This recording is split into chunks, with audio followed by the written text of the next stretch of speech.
ML Sharma, former Special Director of the Central Bureau of Investigation. You saw the illustrations we put out. You also saw the interpretation of the report. And what irks me, Mr. Vikram Singh, is that if you read the report, it seems to suggest that a lot was left out. Is this just the way police forces typically operate? Because this case is being looked at so minutely because it attracted so much public attention, but it looks as jaldi, it almost looks like chapai, like quickly finish it off, instead of really diving deep and doing a thorough professional job. In the first instance, it seems to have been a very superficial job. At least that's what our analysis of the postmortem report suggests. Rahulji, the question is for Mr. Sharma or for me? Vikram Singh. Rahulji, you are absolutely right. When there's a team of 3 doctors, one would have expected a much better and a thorough post-mortem report, not to mention the time of death and other sketchy details do not put the doctors who conducted the post-mortem in a very positive light. Since there were 3 doctors, obviously there were reasons, because normally a post-mortem is conducted by a single doctor. But the very fact that they conducted the autopsy after the prescribed post-mortem hours after sunset, that is obviously that they were in a hurry. There is no doubt about it. The fact remains also that not mentioning the time of death and leaving it blank is blunder number 2. Number 3, when you have 3 doctors, I do hope they have covered everything by videography, and if they have not, that would be a major catastrophe also, and they have a lot of explaining to do to the CBI. But as our learned speakers, both of them, Dr. Manas Mishra ji and Ms. Menon, have mentioned, that they could have done an excellent job, a thorough and a meticulous job, and an infallible report could have come out.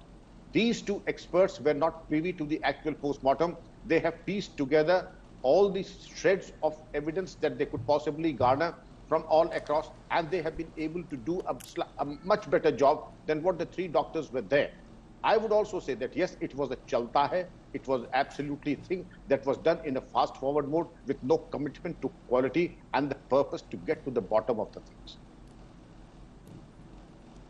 Now that, Nisha, is something which was troubling you, because I see your report, and even in the conclusion on page 12 in this report that you filed for us, you're saying that it looks like a very superficial observation, that more analysis of the marks was required. This was clearly not done and noted. Why do you feel the post-mortem was done so superficially? Is that just the way things are in India, or do you think that raises suspicion about whether there are material facts of the case that the cops, that the doctors who were doing the post-mortem didn't want should emerge? Definitely, Rahul, I would not comment on anybody, any expert's work, even doctor's work, or somebody doing a probe into this.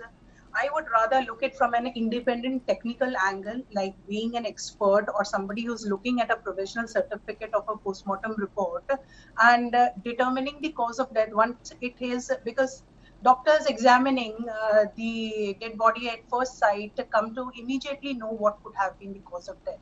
The detailed analysis post-mortem is definitely done. But at first glimpse, looking into the type of experience these people have, they immediately come to know like this can be a case of like suffocation, hanging or something. Now herein what additional knowledge or additional information or observation is done is post the post-mortem. So now when I pieced together everything, I was specifically looking at the on neck dissection, that is the internal appearance of the neck. It was established that the hanging, all the ligature marks showed that this is a case of hanging. Now the entire probe and a detailed analysis at least of this neck portion should have been done.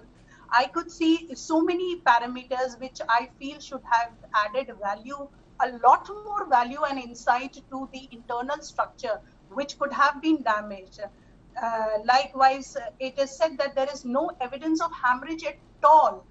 Like right from in the neck dissection, there is no hemorrhage to the muscles, the thyroid gland, and even the subcutaneous tissue, nothing, no hemorrhage at all, which is slightly dicey, and definitely a detailed examination need to done. Secondly, I was talking about the cartilage and the, yeah. Go on, complete what you're saying. Yeah. Secondly, I was saying like there are so many internal organs apart from the cartilages and bone. There are very prominent organs also which is there inside. So it is very clearly mentioned that all the cartilages like tracheal, thyroid, cricoid, and hyoid bone, everything is intact condition. Looking into the weight of that particular person hanging from a higher suspension, so you can just imagine the body weight and the type of weight, the groove it has been created, it will definitely have some impact. Now, either the observation was a superficial observation or the details has not been mentioned. Possibly it is mentioned in the detailed report, which subsequently has come upon. So these things are actually missing. And even some of the very major part which is there inside the neck, which could have a very prominent impact of this ligature mark, is the larynx and the carotid artery. So these parts of the neck should have been, if there is no damage, that has to be mentioned. If it is, there is a damage or a fracture, little more, whatsoever the condition, that would have been clearly managed. Even the petechial hemorrhage, which is generally found inside the eyelids, has been missed out. Only mention of conjunctiva and cornea is mentioned there, half open eyes. If it is there, if the petechial hemorrhages are there, what is the frequency? Is it more, less, absent? These are some basic observation which I feel that should have been a part of this report.